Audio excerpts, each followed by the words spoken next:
Hello everyone, তোমরা সকলে কেমন আছো? আশা করছি তোমরা সকলে ভালো আছো, সুস্থ আছো। তোমাদের সুস্থতা কামনা করে নতুন আরেকটি ভিডিও নিয়ে হাজির হলাম তোমাদের মাঝে।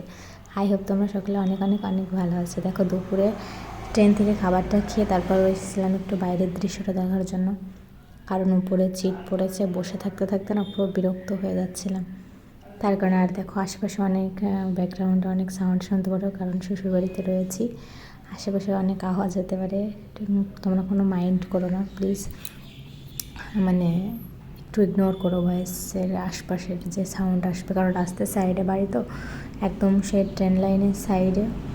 তারপর দেখো দুপুরবেলা খেয়ে দিয়ে ওখানে একটু ঘুরে টাইম পাস করে বিকালে অনেক ফল টল খেয়েছিলাম। তারপরে আবার দেখো রাত্রেবেলা ডিনারে নিয়েছিলাম তোমার ভাত, ডিমের সবজি নয়, ডিমের কারি, ডাল আর তোমার হচ্ছে ছোলা পনির। তারপর দেখো ফাইনালি আমাদের ট্রেন পৌঁছে গেছে তোমার হাওড়াতে।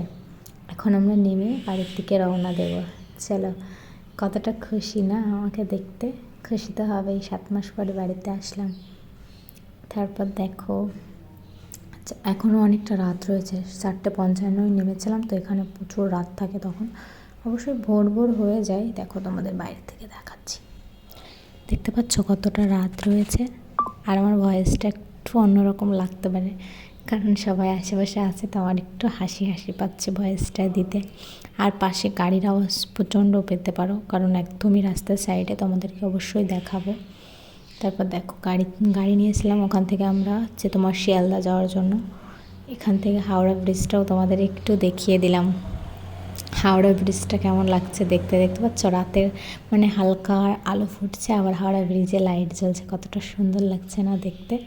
আর এই গাড়িগুলো মানে অনেক দিন পর এত জ্যাম গাড়ি, মানে এগুলো দেখতে পেলাম। আমাদের ওইখানে তো এরকম মানে দেখা যায় না বললেই চলে। আমি না অনেক এক্সাইটেড হয়ে যাচ্ছি বাড়ি যাওয়ার জন্য, মানে ভালো করে কথাও বলতে পারছি না।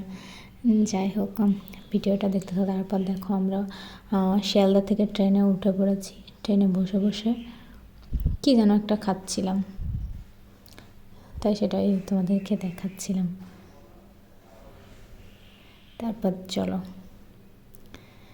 অনেক দিন ভিডিও দিতে পারি না, তার কারণ বাড়িতে এসে ভিডিও করেছি, বাট এডিট করে ছাড়ার মতো সময় আমি পাচ্ছি না, তা ভাবলাম আজকে ভিডিওটা এডিট করে তোমাদেরকে দিয়ে দিই।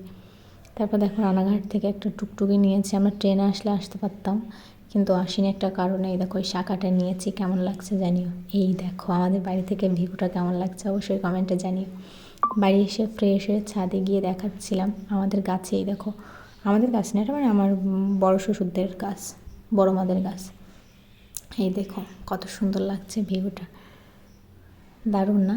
আমাদের বাড়ির আশপাশটা না খুবই সুন্দর, মানে অনেক দিন পর এরকম সবুজ গাছপালায় ঘেরা একটা পরিবেশ দেখতে পেলাম, এতটা ভালো লাগছে না, মনটা পুরো শান্তি হয়ে গেছে। আস্তে আস্তে আমাদের বাড়ির সকলকে দেখাবো। আর একদম ট্রেনের ধারে ওই দেখো পাশের ট্রেন লাইন, তোমাদের দেখাচ্ছি, দাঁড়াও। কী যে বলছিলাম জানি না, বরের সাথে ঢং করছিলাম একটু। যাই হোক চলো আমরা ছিঁড়ে নিচে আসি, আবার বাড়িতে এসেছি নতুন নতুন, এসে ফ্রেশ হয়ে আমি উপরে চলে গেছিলাম, সবার সাথে কথাটা বলতে হবে তো নাকি। তারপরে শাশুড়ি মা এসে দেখি রান্না টান্না করে রেখেছে, খেয়ে নিয়েছিলাম। আর পাশে একটা গাড়ি যাচ্ছে, এত গাড়ির মানে প্রবলেম কি বলবো তোমাদের, মানে এতটা আওয়াজে। দেখো 3টে আমরা ছিঁড়েছি। যাই হোক আজকের ভিডিওটা আমি বেশি বড় করছি না, আজকে ধামাকাদার ভিডিও, তোমরা ভিডিওগুলো কন্টিনিউ দেখতে থাকো, আই হোপ ভালো লাগবে। লাভ ইউ অল, টাটা, ভালো থেকো সবাই।